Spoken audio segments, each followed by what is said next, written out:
Seigneur notre Dieu, nous bénissons ton Saint-Nom. Nous te louons, nous t'exaltons parce que tu es Dieu. Tu écoutes la prière et tous les hommes viendront à toi, ô Seigneur, et c'est ainsi nous sommes venus à toi. Nous ne savons pas ce qu'il convient de dire dans la prière, tout comme dans la prédication. Ainsi, nous nous appuyons sur le Saint-Esprit qui puisse nous révéler ce qu'il convient de dire, Seigneur, pour ton peuple. Il est là pour toi, ô Dieu. Ô Père de gloire, que je diminue et que tu croisses, que je me fasse et que tu apparaisses. Père, parle à ton peuple, qu'aucun mot ne vienne de moi, si ce n'est de toi qui as quelque chose en vue pour ce peuple. Au nom de Jésus-Christ, nous prions. Amen. Napesi biso mbote na kombo na Yesu Kristo. Toko telema kotanga makomi toza na Galates chapitre 4. Eza makomi totangi, je lis directement. Or, aussi longtemps que l'héritier est enfant, je dis qu'il ne diffère en rien d'un esclave, quoiqu'il soit le maître de tout. Mais il est sous des tuteurs et des administrateurs jusqu'au temps marqué par le Père. Nous aussi, de la même manière, lorsque nous étions enfants, nous étions sous l'esclavage des rudiments du monde. Mais lorsque les temps ont été accomplis, Dieu a envoyé son Fils, né d'une femme, né sous la loi, afin qu'il rachètât ceux qui étaient sous la loi, afin que nous réussissions l'adoption. Et parce que vous êtes fils, Dieu a envoyé dans nos cœurs l'esprit de son Fils, lequel crie « Abba Père ». Ainsi tu n'es plus esclave, mais fils. Et si tu es fils, tu es aussi héritier de la grâce de Dieu. Amen. Que le Seigneur vous bénisse. Nzambe abakisa ipamboli na makomi oyo. Molinga mikati na nkolo. Tuza kolobela Galate. Tuza na Galate. Tolobaki peuple ya Galate baza peuple oyo.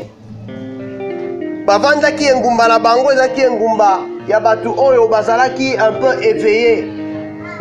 Balingaki bazalaki na curiosité makasi. Pe bazalaki versatile. C'est-à-dire bazalaki bibaluka tango, bibaluka baluka. Parce que bango bamonaki Yesu Kristo kobakama na ekulusu. Mais tout de suite bazongeli lisusu makambo esengelaki bazongela te. Alors que bango bazalaki na ba preuve tangible ya liwa ya Yesu Kristo pe sekwa na ye. Bakokaki te bazonga nsima na lombango. Alors que bamususu bazalaki kokende liboso. Molinga mikati na nkolo nayebisa biso livre oyo ya Galates eza kotalisa biso en fait deux choses. Eza kotalisa biso mobeko pe ngolu. Eza kotalisa biso misala ya mobeko pe misala na binini. Eza kotalisa biso mobeko pe kondima. Eza kotalisa biso misala ya mobeko pe misala ya kondima. Eza kotalisa biso misala ya mosuni pe misala ya molimo. Donc na kati ya livre oyo eza kotalisa biso moto azali nano mwana wa mokena na koli te mpo akoka kosangola makambo ya bakolo.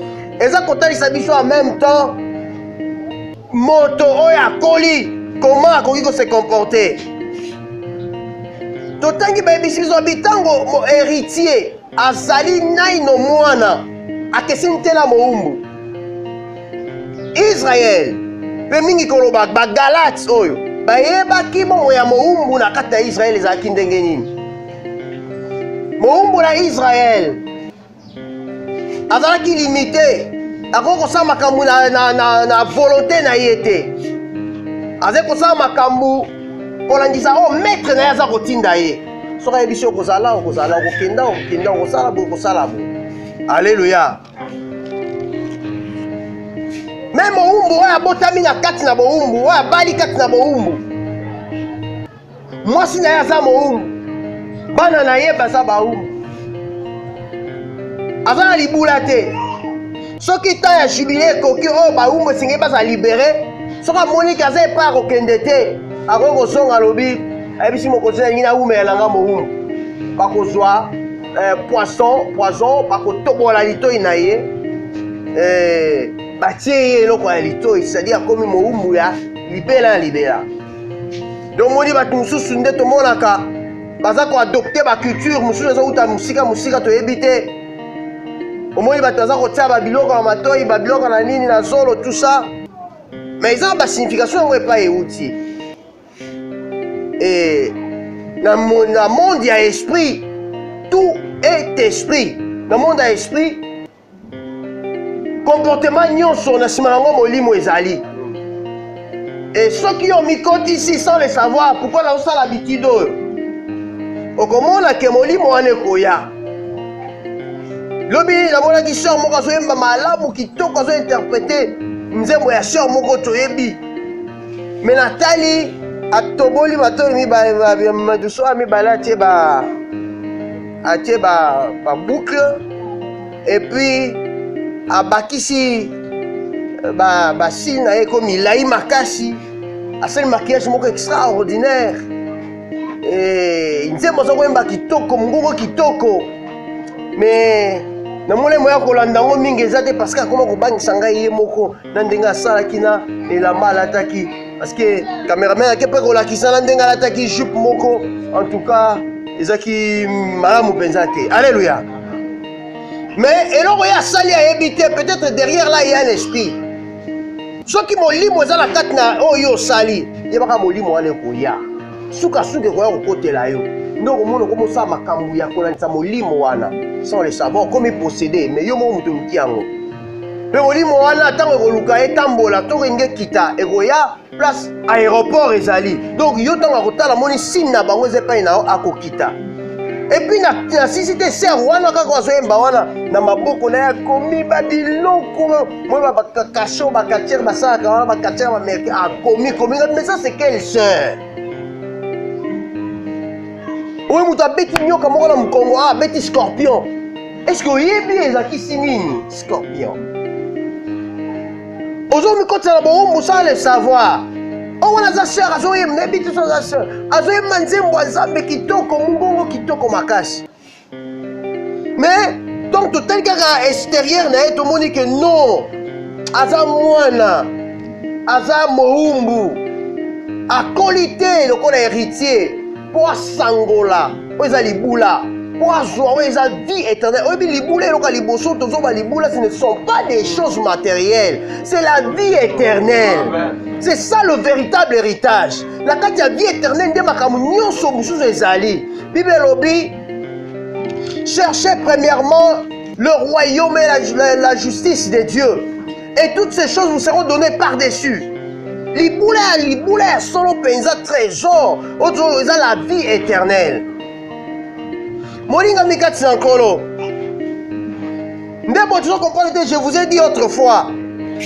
na bitango adam azali kopesa bakombo na banyama atelemaki abandi kopesa bakombo adam avait reçu l'esprit de Dieu lolenge nini adam nzambe akeli asali ekeko ya moto asali ekeko ya mabele mpe nzambe afuli mpe makati na ye adam akomi moto ekelamola bomoi alleluya mpona pemo bafulaki kati na ye pemo wana nde bonzambe nde nzambe ye moko akoti kati na ye rappelez-vous je vous ai dit mokolo ya liboso nzambe asalaki lola ntango asali lola ezalaki moto alleluya ntina ye koyebisa bino mokolo ya mibale asali me mokolo ya misatu ya mokolo ya motoba nzambe akeli moto mpe nzambe apemi c'est-à-dire apemaki kati na moto ntango afuli moto c'est-à-dire ye mopema wana c'est Dieu qui entre dans l'homme pour se reposer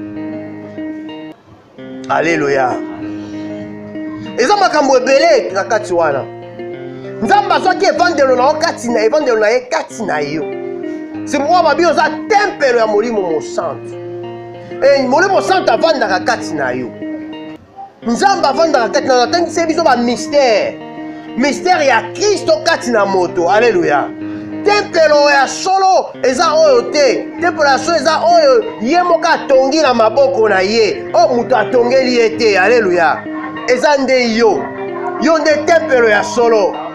Yo ndo zali tempelo oyo Nzambe akeli atongi na maboko na ye moko batongi yango na maboko ya moto te. Et bien aimé dans le Seigneur, esengeli biso koyeba ete tangu Adam atangi alobi yo ozali ngulu, tangu ngulu azoleka liboso na ye abi ozali ngulu, milimo nyonso makambo nyonso bomona ngulu asaka wana eye ekoti kati na ngulu, nde ozomona comportement ya ngulu zosalema. C'est pourquoi biso toza na droite ya kofingaka. Alléluia. Et surtout soza molimo santo soko ozofinga, Satan akoprofite na nsima wana mpo alinga kokisa likambo oyo olobi. Omona batata mosusu bafinga ngulu mataka. Non. Alléluia. Ce n'est pas bon. Ce n'est pas bon. D'ailleurs, c'est bien baleleki. Chaque fois dans la taxi, quand on chauffeur va fingana, j'interviens parce qu'ils ont ça biso soni. Au moins, toujours à papa, à chauffeur. Pour attendre à chauffeur dans la RDC, il doit commencer à injurier dans Nzela Mobimba, alors que code de la route est prévoir langage oh ba chauffeur ba ko sola bango na bango na ba minda na ba klaxon na ba nini tout ça, et puis na ba signalisation oh eza Nzela. Bien-aimé dans le Seigneur. Et donc on va faire biso en Galate. Ben il connaît biso à l'obi Galate. Boni yo insensé boyé. Boni yo. Ba bengi souni Galate. Comment on va la fasciner? Comment on va la ensorceler? Comment on va la envoûter? Yo muto bandaki malamu. Na misala malamu. Siko lingo si sala misala ya mosuni. Alléluia. Comment tu as commencé? Tu as bien commencé. Au bandé conseil l'enzambé, aux akina zel, aux ekobanga nzambé, koto sa nzambé, koto sabana nzambé, bassin l'enzambé, misala pe biloko l'enzambé. Alléluia. Mais maintenant, comme il a le mécénie, oh, répand l'enzambé va mécéna kate. Alléluia. Comme il a le mécénie, on a tout ce que tu veux faire. On a construit un gobon. On a construit un gobon. Nous avons battu que on a construit un ciment. Pour la lobby, Galate, on a qui boité. Tu es envoûté. Tu es ensorcelé. Tu es fasciné. Nana séduire yo. Alléluia. Abi yo Galate. Tant que vous avez na hébreu. Vous avez la porte pour la zone. Bino batuna Galate. Bon, on a le commis ba hébreu. Abi en principe, Seigneur beaucoup ba maître. Le Seigneur bo zasko ba lakisi ba mususu. Le Seigneur bo terre ba mususu. Et Seigneur ba mususu batala ka bino et tamboleli na bino. Ba ya palanda bino pa bozo kende ko sambela. Balanda bino. Ba bongola motema. Mais boni bino bo comme so obstacle. Ba toza ko tala bino. Baza ko regretter ba biso ka ba 80 nzamba ngo ezaka ka boya to tika na biso ba pagano apôtre Léla bi Galate nana séduire yo bino ba tomona ki Yesu Kristo ko yebi ndenge salemaki lelo bozo ko mema biso na misala ya mosuni natalisi biso na lobi Abraham tata na biso aza biso tozo réclamer biso ba bikolo mususu, c'est-à-dire biso ba nation mususu en dehors ya Israël. Israël ayebi Abraham na nzoto. Alléluia. Et Nzambe tanga benga Israël ayebisaki ye na kokomisa yo ebele lokola mabele oyo eza pene na mai, le grain de sable au bord de la mer. Là c'est Israël dans la chair. Alléluia. Wana Nzambe atelisaki ye nkitani na ye postérité na ye na mosuni Israël bokozala ebele lokola sable oyo eza na pene ya mai. Mais atalisi susu Abraham abi okokoma tata ya bana ebele, bana oyo bakozala lokola baétoile na likolo. Wana atalisi ye postérité spirituelle. C'est pourquoi oyo eza postérité spirituelle, c'est-à-dire eza église. Église eza batu nyonso ya bikolo nyonso en dehors ya Israël, mais pas totalement dehors Israël, mais na ndambu ya Israël oyo bakoti. Alléluia. Pour lelo Bible lobi Israël a tombé na endurcissement. natesa bino yango le mystère de l'endurcissement d'Israël. Ndenge ni Israël abwakaki Yesu, ndenge ni aboyaki koyamba Yesu. Alors ezalaki esalema lolenge wana pour que une grande partie à Israël bazala mopanzi ndambu bakota basangana bikolo tosala oyo babengi église. Église kati na yango toza na juif toza na grec. Nde église yango wana grec nde bazo représenter biso bikolo nyonso plus bayuda. Alors Abraham ayebaki nzambe na kondima na mobeko te. Bible elobi Abraham andingibeni nzambe mpe nzambe atangi ye moyenge pene. Webi ndenge nini alongwaka na Ur na Kalde, ndenge nini atambolaki ti akendaki epai nzambe azali kotinda ye. Ezalaki par la foi. Biloko mosusu Abraham akutani nango asa andimelaki nzambe. Circoncision asa andimelaki nzambe. Na mobeko ye na nsima. Alléluia. Donc Abraham, Israël, baza ko be réclamer ko benga ye papa na bango ya kondima. Alléluia. Israël baza ko benga ye papa na bango. Biso pe toza ko benga ye papa na biso. Biso ko benga ye papa na biso par rapport à la foi. Po andimaka mobeko kuna no yete. Andimeli nzambe oyo bato bamonaka na misu te. Parce que bato bazali na nzambe na bango ya ekeko, ya koni, ya libaya, ya libanga, ya mungwa, nzete, tout ça, ba astre, ba monstre marin, ba biloko nyonso wana, bato bazali kokumamela yango. Mais Abraham nde mutu ayaki kotala ya kondima ete nzambe ya lola azali Elohim El Shaddai, mokili na lola mpe na se, mokili na moto. Alléluia. Alors, eloko nini esalamaki na Galate? Webi bien que Paul anyokolaki mpe église makasi ntango azalaki nao na ignorance. Alléluia. Abengi yango ignorance parce que asalaki nyonso alingaki koconserve mibeko ya batata na bango. Alléluia. Alingaki koconserve oyo bango bazalaki nango lolendo bakobenga koconserve loi, koconserve gloire ya Israël, ba culte ya Israël, ba promesse, les patriarches, ko conserver adoption, parce que bango nde mutu bazaki na biloko wana. Bikolo mususu ezalaki te. Mais tant que ko conserver yango abosani ete promesse esalemaki. Banda na Ève, postérité kitali na mwasi akoya, akoniata mutu na nyoka. Tango komi na Abraham, na Isaac, balobeli postérité. Postérité ezalaki Christ. Oyo esengelaki aya asangisa batu ya bikolo na batu ya na Israël, asangisa bango esika moko. Po nzambe aza nzambe ya bikolo nyonso. Mais aponaki Israël, po na nzela Israël bikolo nyonso bayeba ye. Po akoki koya te lokola mopepe. Alingaka ya aza kosala kati na bato. Alléluia. Nasalaki miracle na maboko ya Moïse. Égypte monaki mpe bikolo nyonso emonaki.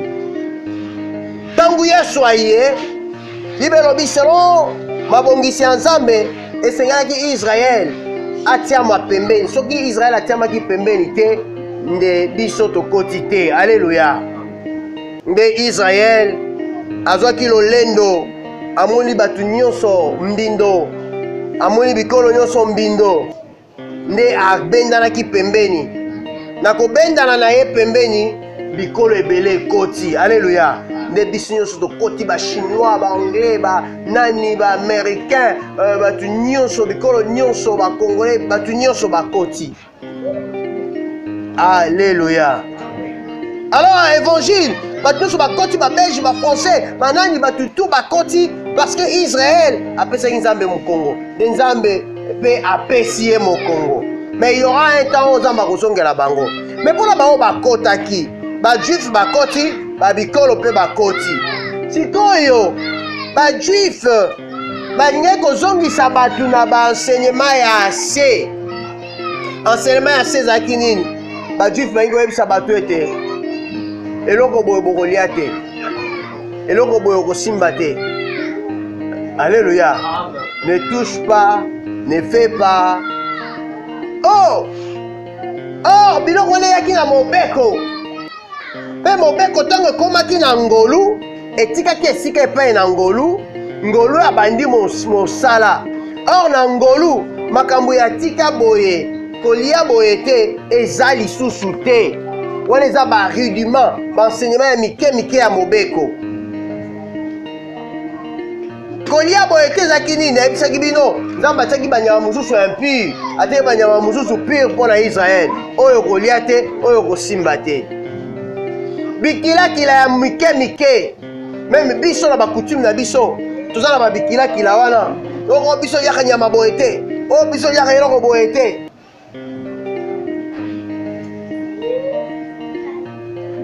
Nayebisaka biso mokolo wana makambo ya mitsopi oyo tobengaka pambu, tokenda nango kopeshe balombrique, ver de terre. Mais kaka ya misusu ya lolenge wana bandeko mosusu bazolia yango, bachinois bazolia yango. Soki na Gombe awa na restaurant na bango okuta yango eza plat moko cher, parmi baplat oyo eza cher, babiloko wana. Alléluia. Oyo kokotala boye omoni mingi basangisa yango na macaroni, omoni asimbi batige wana banini tout ça, akangi yango boye atomboli boye. Omoni yango etombwami boye macaroni mais esangani na misiopi wana.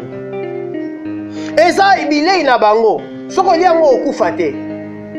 Bo bayebisa biso balobi soko okona oke na zamba omoni likako azolia mbuma moko boye alie asisa akei, soki oza na nzala atoyebi mbuma wana te, lia yango okokufa te. Alléluia. Lia yango eliamaka. Ebongo eloko moto aza kolia, bamindele balobi les goûts et les couleurs ne se disputent point.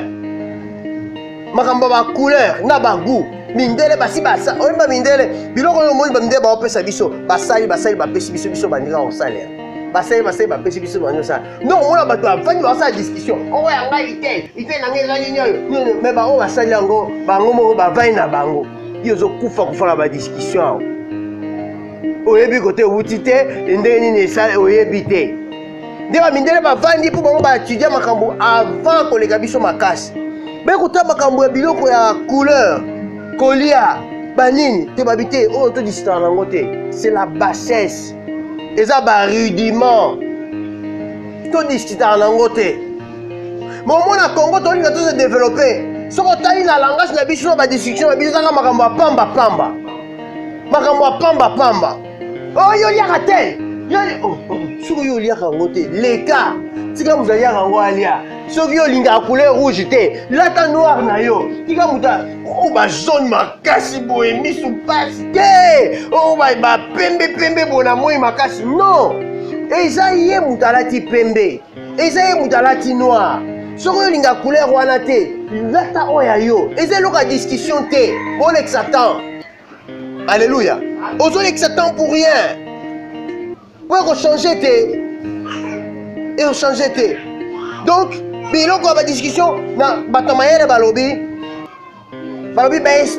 esprit faible badiskitaka sur je crois les individus. Les esprits faibles badiskitaka sur les individus. Esprit moyen bango badiskitaka sur les sujets. Je crois sur la micocité. Mais esprit élevé, esprit quand même bien avisé, bon bah discuter sur les idées. C'est-à-dire avant de discuter sur les idées, que idée on a et l'on y repère ça bien, on a bah fait bah moyen, bon bah discuter sur moi pour le sujet. Mais il y a le bas qui boy, bon ça ni bon. Pour la pour moi quand même développement est gros mais bah esprit faible bon bah discuter sur bateau. On va dire tongo pourquoi on va discuter sur comment mon robot. Oh il y a ça terrible, on va jouer, on va ça musicien. Ouais, on va dire banda tongo, azo mission ne te ba mission kamine, il va bango ba faire sous minute babaya et c'est lemba mine lemba et mission ka bango sous te. Pour ce soir bango de toyo ka ata ba télévision micro na zo mission na makashi c'est que ba zo tonga ngai. Bango baleke les arrasute. Alléluia. Bon, ndenge bato azotonga bango, onani joueur tel, onani tel, azanabo, ayebi na ba compte na ye. Na esika oyeba na ba compte na ye, na banque azana autant, azana manager songolo. Ça l'étude moko boye. Et tant on ose ça étude sur mutuana. Ça l'étude moko boye, comment ta mo mukanda moko boye, et goyo kane gomonana. Mais tu passes ton temps. Mais bon, on va se progresser. Comme agent marketing naïe, ma fout à rayoter. Oh, un agent marketing n'est pas un milliardaire, millionnaire, agent bon rebelle. Mais aux autres défendre yé, aïe bioté. Apôtre Benyango, ba rudiment, ba notion ya bana mike. Orolia boete, orosala boete. Apôtre alobi makamboana esila kina mobeko. Makambo ezaki nini? Oh, faites boye, na sans tel, pour respecter les nouvelles lunes, pour respecter ceci, cela. Na l'église, nous sommes les lots, bazo kanisa keza lo kumu, ba fêter ba fête ya Israël. Ba fête ya Israël, oh biso ko fêter zani. Alléluia. Toujours kaka Pâques, pour tozi Pâques, to kotisi yango et comme scène. Kolo Yesu Christo parce qu'on les a annoncé Yesu Christo. Pâques ndeto ye nango et comme sainte. Alléluia. Parce que nous sommes fêter Pentecôte parce que nous avons la Saint-Esprit. Quand il y a le Saint-Esprit, Pentecôte c'est le Saint-Esprit. C'est de lui fête il y a moli au centre. Alléluia. Mais en réalité, la fête nous avons fête de ceci, cela, et ça a la signification dans le Nouveau Testament. ezalaki mpona kaka komema biso kokomisa biso bana nzambe kolongola biso na bowumbu ya mobeko kokomisa biso bansomi ya ngolu. Alléluia. Donc babi loi ezalaki lokola pédagogue na bamibeko nango nyonso. Alors bafeti wana ya Ancien Testament apôtre Paul abi mais soki boza kokende bobi po sepelisa yebi to kosepelisa bayuda to kosepelisa nzambe, je ne crois pas. Ça passe, c'est-à-dire toza korendre musala na Yesu inefficace. Yesu asali musala lobi oyo boeleki toke na boye yozo lingo zonga na makambo oyo batiaki lokola elakisa yo nzela. Alléluia. Donc les fêtes d'Israël eza bafete oyo ekokisami etrouva accomplissement nango kati na Yesu Kristo. E biso kati na Yesu Kristo toza affranchi na bamisala nyonso ya mobeko. Nous sommes affranchis na servitude. Alléluia. Tous affranchis na servitude. Et puis eloko mosusu bayaki nango eza circoncision. Circoncision. Babi ba juif baza koyebisa ba grec babi bino faut kosala circoncision, faut kokata mangenga po bobika. Oh, circoncision ya biso eza ya motema, eza ya nzoto te. Yango apôtre Paul azolela bi mais ndenge bokozonga tina niveau wana pour exiger bato circoncision. Et puis apôtre Paul alobi moi je marche avec Tite. Tite tata na ye aza grec, même Timothée papa na ye aza grec. Nazaki na tina te na obligé Timothée aza circoncision parce que andimeli Yesu na kondima pe ayambi ye pe ebisi bango be évangile na oteya bino nazwi yango epa mutu te, mutu atangisi ngai yango te, mutu alakisi ngai yango te. Eza révélation ya molimo mosanto. Pierre, Jacques, Jean batambolaki na Yesu côte à côte. Yesu apesi bango yango, mais ngai nakutani na Yesu na molimo polo apesi ngai yango. Ndenge nazoteya yango eza kaka ndenge ezali. Nalobaki nozakende nakutana na bapierre ntango mosusu nakozala makambo mosusu na mibakiseli nabi ntango nakutani na bapierre nalakisi bango évangile oyo naoteya babi ozoteya malamu. Eza yango eloko lobi wana eza yango. Mais seulement bosala te babola na banani bato bakelela boyeba kosunga bango. Même bato awawa oyo bazobela baza ba hôpital bao baza ba prison. Boye Yesu Kristo alobaka yango na parabole moko abi nazalaki na boloko boyaki kotala ngai te, nazalaki na hôpital boyaka kotala ngai te. E likambo wana Yesu aza très strict, nkolo Yesu aza très strict pour que totala bato wana po baza bato nzambe akende elilingi na ye. C'est pourquoi ce sont les œuvres de la foi. Et ça va œuvre à mauvais côté. Alléluia. Na mobeko balobi po obika esengeli otia mobeko nyonso na misala. Esengeli respecter loi nyonso. Soko buki mobeko moko o échoué. Bible lobi mutu moko te ko respecter mobeko du début à la fin. C'est pourquoi banganga nzambe minene oya ba synagogue bayaki na mwasi oyo asaki ekobo ntango bayene liboso na Yesu bayina mobeko bango basimbaki yango wana bazokatela bato etumbu. Alléluia. Baza koyena mobeko nzoko mobeko ezalaki pédagogue molakisi motambusi eza kolakisa bango nzela mpo baya kolakisa bango oyo asengeli nde baye na ye bango bazoyeba te mais basali cette marche là ya kozwa bato aleboya toke epai ya Yesu bazwi mobeko c'est-à-dire mobeko ezokumba bango bazokatisa bango baokumba mobeko babi toke tokende otuna ye mais botuna ye aza nani parce que bamonaki y avait quelque chose en lui. Et le prophète, celui qui était tenu pour prophète dans Israël, Jean-Baptiste, ici, voici l'agneau de Dieu qui ôte le péché du monde. C'est-à-dire, ayaki na tamususu parce que Moïse même alobaki yango. Abi nzambe na bino a suscité parmi vous un autre prophète comme moi. Écoutez-le. Oh, exterminer le peuple, la peuple. Mon prophète à moi, yaki bon la c'est la Messie. Si vous avez dit mais bakoko yeba te poso bayeba ka bango nyoso nga bandimela ye biso bikolo to ngaki tozanga esika. Alléluia. Nde confusion wana mais loi esengela ke mema bango tikuna elakisa bango ba indice po ndambu bakota. Alléluia. Po ndambu wana bakota na nation basanga tosali église yango na mobeko ezokumba bango bakatisa bango bakuma mobeko nzoko mobeko ndezo kumba bango ezo tokela ke lakisa bino mutu oyo ngana lobelaka tokela lakisa bino mutu oyo yako ko accomplir loi sans que abukata mobeko moko tokela ke lakisa bino mutu oyo azana lisumu te oyo yaki po abikisa tokela lakisa bino mutu oyo mokili ezaki kozela. Alléluia. Po mokili ezaki kozela mutu moko obikisa batu yango bomonaki Pilate a terminé le bosso à Mokili. Pilate a représenté la nation. A terminé le bosso à la nation. Quand Jean-Baptiste a terminé le bosso à Juda, et puis voici l'agneau de Dieu. Vous avez dit langage à prophète, langage ensemble à Israël. Parce que ce sont là qui, pour aller moussala agneau à Salaka. Mais le bosso à Mokili. Mokili est bâti agneau te. Mokili est makambouana te. Mokili est cause la gaga moto, le col abisso moto. Aya kobi qui sa Mokili. C'est pourquoi mon kolowana. Pilate, parce qu'il a un pouvoir, à télébaki abisi mokili, alobi eche homo, voici l'homme. Donc mutoya sengala ki ye oyo, pour abiki sa mokili, c'est lui. Alors ba Yuda, ndeba ko tambola na mobeko zo tambusa bango, alléluia. Mobeko zo tambusa bango comme si bango, et bien. Alléluia.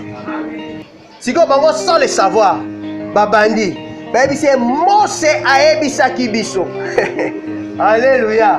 Or Mose nde mobeko wana. Jésus nde ngolu. Abi Mose aebisaki biso. Nelobela bango sengela bano ba ete. Mose aebisaki biso ba prophète mususu akoya. Akoza lokola ye. Il faut to yoka ye. Alléluia. Mais voilà balobi yango te. Mais ebika ke Mose aebisaki biso. Soki moto bokangi ye abuki mobeko na ekobo lokola oyo bamba libanga kufa po bolongola mabe na Israël bongo yo olobi nini c'est-à-dire moto akoki contredire Mose azaka prophète oyo esengelaki ya nesika ya Mose ezaka prophète oyo esengelaki ya remplacer Mose ezaka prophète oyo Mose azalaki elilingi na ye image ya ye type na ye esengelaki kaka wana nde aya remplacer Mose et lokola ye ayaki ko remplacer Mose nde ayebisi bango alobi oyo asumuki te kati na bino bino bolati banzambala minene na bamandefu milayi na babuku boye nango awa bokangi mwana mwasi oyo bien aimé ezalaki kaka batu peuple te ezalaki basali ya bayuda ya basynagogue Parisiens, Sadducéens, docteurs de la loi, bango nde bayaki na ebele ya bato. Alléluia. Soki bango bazalaki batu malamu, nakanisaki encore bango balimbisaka te, nakanisaki banya basala action. Yesu yebisi bango boye na ye moso abaki boboma okenga mpe na boyi te na contredire te.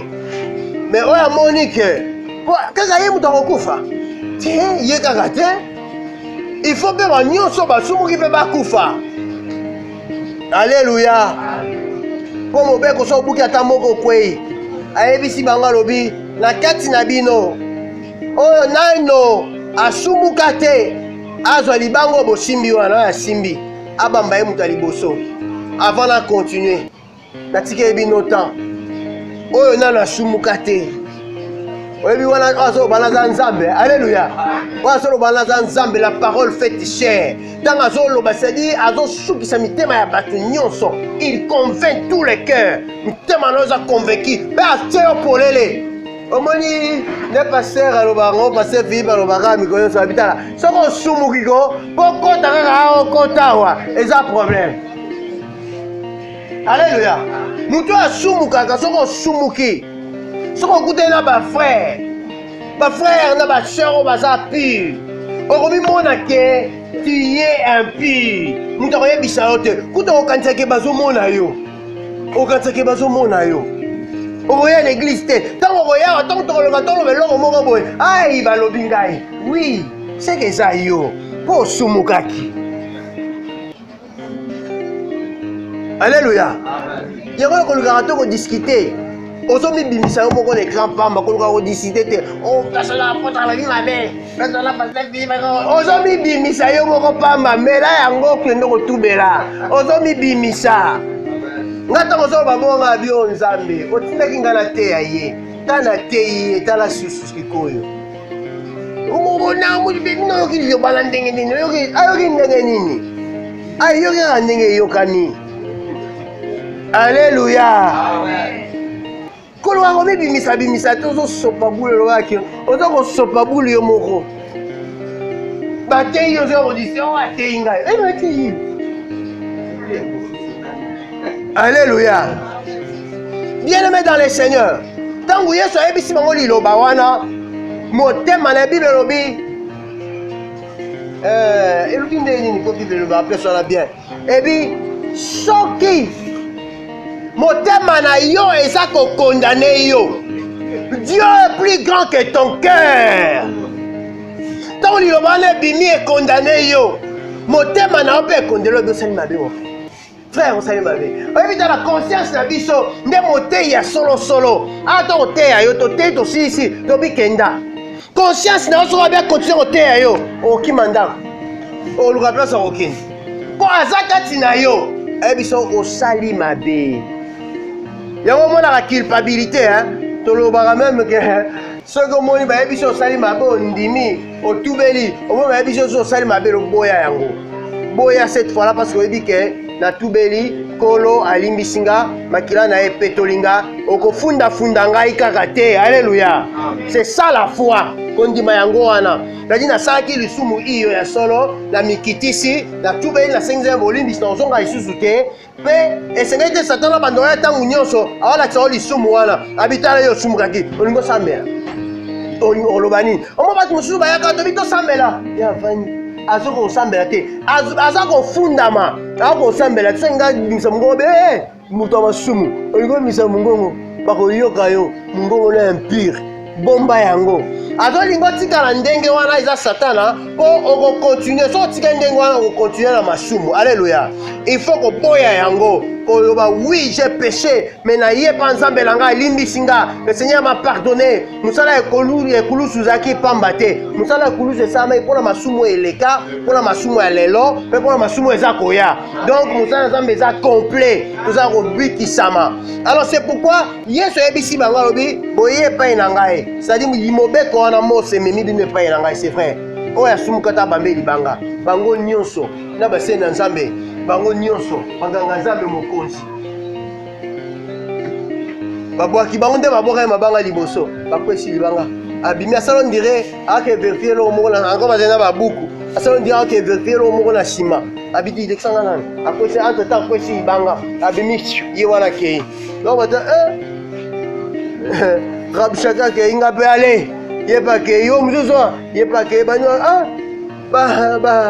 nganga nzambe bayaki na biso bakei bongo biso tokosala nini awa balider bakei en tout cas ni tete endurcissement ya Israël bato wana nyonso bazalaki wana so barefléchisaki bien benga baloba na barabe wana mpe basumukaka bango mutu bayaka na banzambala minene mikolo nyonso bango mpe basumuki alleluya parce que lokola mutu moko abambaki libanga te seke bango nyonso basumukaki Bible lobi tous ont péché, ils sont privés de la gloire de Dieu, mais ils sont gratuitement justifiés par la grâce de Dieu, par le moyen de la foi. Donc biso nyonso tosumuka mais tozali gratuitement justifiés na nzela ya ngolu mpe na kondima na biso nde Yesu Kristo ayebisi alobi lokola baye kotika yo awa ngai mpe na kondane yo te lokola bango bazali kokondane yo batiki kokondane yo mais kende kosumuka lisusu te. C'est ça, tant okei osumuka lisusu te baridima nyonso ya mike mike otiki oko mokolo po esclave soki ozali en fait oza nanu mineur oza enfant bakoki kopesa yo libula te bakoki kopesa yo te tolobaki yango long ya l'âge même na mobeko na biso mwana ata soki oza héritier soki oza nanu mwana okozwa eloko te ti okokola otangi okoli nde bayebisi yo tala biloko na yo yango oyo mais so bamoni mpe okoli mais mutu ezosala bien te mutu na yo ebouge nde baloba na Kinshasa mutu ebouja oyo aza sonné donc yo bakopesa yo eloko te mpo oza na régime ya incapacité oza na incapacité ya kogérer bien aimé ato ya onkola kangoli biso asali biso bana na ye Bible elobi ntango toza bana ya ndaku c'est-à-dire par adoption biso tozalaki ekolo te tozalaki Israël te mais nzambe adopte biso par adoption tokomi bana ya ndaku lokola tokomi bana ya ndaku tokomi mpe bahéritier directement nde tokosangola biloko ya tata biloko ya nzambe eza ya biso tokosenga tokozwa tokosalela bapromese Bible elobi demandez l'on vous donnera tokosenga tokozwa mpo toza bana ya nzambe ya ndaku toza bahéritier Bible elobi Abraham azalaki na basi mibale oyo ya liboso azalaki mwasi mowumbu na ye botamaki mwana oyo azalaki mowumbu mwana wana akokaki te asangola na mwana ya femme libre oyo azali Sara ye azali femme selon la promesse oyo nzambe alobaki na kati na ye na kotanga postérité na ngai postérité ayaki Isaac ayaki Bible elobi mowumbu akomi kopersécuté konyokola oyo azalaki mwana ya ndaku mais malgré ça nzambe alobaki ete Abraham bengana mwana oyo mowumbu lokola Sara asengi akende mosika akosangola te na kati na libula bakopesa ye kado bakopesa ye eloko akenda mais mwana ya ndaku ye nde akosangola alleluya oza mwana ndaku oza mwana ndaku oza héritier oza héritière biloko nzambe eza ya yo bapromese eza ya yo gloire eza ya yo bapatriarche baza ya yo bakilte eza ya yo adoration eza ya yo adoption eza ya yo promese eza ya yo mobeko eza englouti na grâce ngolu ezali ya yo tika ete nzambe apambola yo tika ete nzambe apambola yo na kombo na Yesu Kristo nzambe apambola yo